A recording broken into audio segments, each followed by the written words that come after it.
JSWD, we actually like the fact that suddenly there are regulations and the political will to concentrate on the terms of sustainability in our built environment, as we are talking about that already for years, but actually now suddenly someone is listening. Well, to be more precise, while on the other hand, banks even want to know how the buildings perform before they will finance them.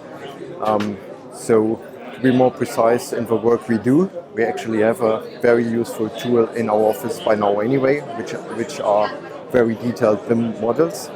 And what we will now do in the next step is to implement the CO2 footprint of every material and element into these models, and then being able to present to the client at a rather early stage how his or her building will perform and what the keys are to improve that performance.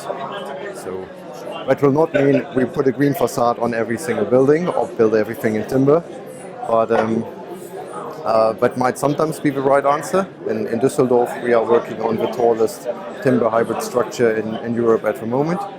On a very different scale in Cologne-Rodenkirchen, we have a 70s building which we have to demolish as it can't be refurbished, and where we decided to use the broken material and construct the new facade with it. So what I'm trying to say is there will be a major key aspect in the design process which we are facing, and that will change the way architecture looks significantly and also how it's being looked at.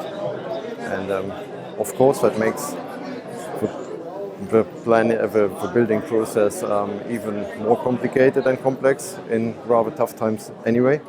But at JSWD we feel that we only have to come up with clever ideas how to face it and to come up to take that responsibility really.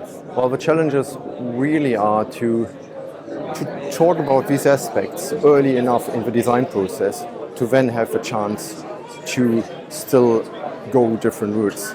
If it's too late in the process, then we will not have a chance to talk about the construction, the building physics, or the M&E in a building. And that's really the key in a team with the client, with the design team, to bring everyone together early enough and go through the different options and to know how the building will perform in the long term.